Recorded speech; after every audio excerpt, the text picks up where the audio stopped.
All right, guys, so we talked about it.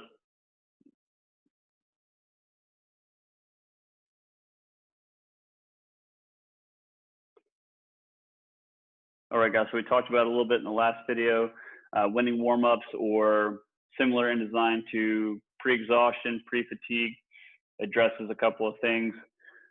Here is the video from Matt himself. Basically, his three objectives of winning warm-ups are increase the fitness level, but we got to also make sure that we don't out warm up our workout. So if our fitness level is generally low, we want to start off low and build up to match the growth in our fitness level. In other words, using the principle of progressive overload. We want to potentiate weak muscles. We talked a little bit about that. The nervous system activity being increased, which is potentiation. This is talking specifically for the weaker muscles or lagging muscles. So based off of where your flaws are or your breakdown in technique can kind of indicate which muscles or where in the kinetic chain needs work. And those are typically your lagging muscles.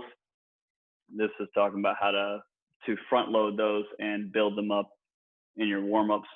And then finally, the balance between the anterior and posterior.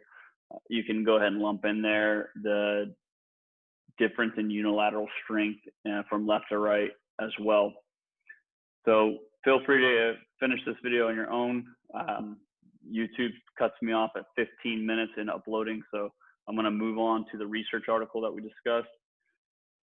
So here's the abstract. This is the effect of pre-exhaustion on the patterns of muscular activity in the flat bench press from the Journal of Strength and Conditioning Research. Basically, we'll skip down the abstract to the very end. It shows that the pre-exhaustion usage may not be beneficial for the pectoralis major or the anterior deltoid, but it did increase activity of the tricep brachii. So if you're going into a high intensity exercise, it may get your triceps quotations firing a little bit harder than the effect it had on the pectoralis major or the anterior deltoid. We will discuss this research article in our forums and comment on other people's write-up as well, so be prepared for that. Finally, we have the last one. This is a dynamic warm-up drill used by the U.S. Army as part of their PRT, physical readiness training. This is a movement in preparation for really any kind of movement, but stereotypically running, sprinting, and agility drills, which is why it's MMD1 or military movement drill.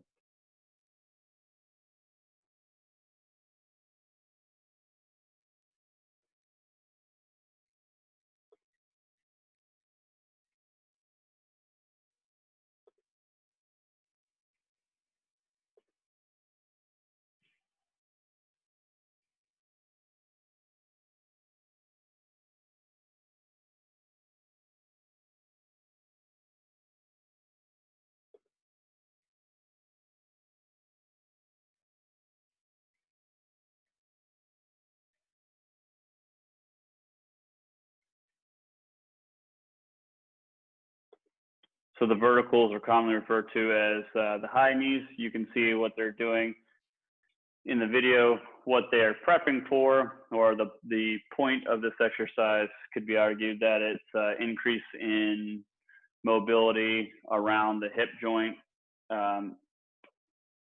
potentiating the hip flexors, hamstrings, and quads in preparation for high intensity running or sprints. See what the next drill is.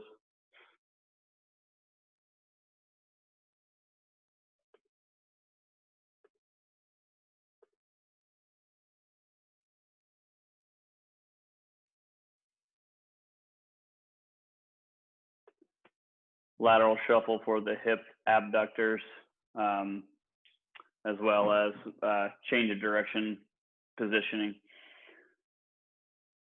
So those were the three external resources we talked about a little bit. Go to new share. So again, we have the references and the explanation of the external resources. This week, we're going to go over some of these topics in our forums, and we will have a few assignments in the modules as well. If you have any questions, feel free to email me. If you feel it is urgent, go ahead and tag the subject line as such. All right, guys. Thanks.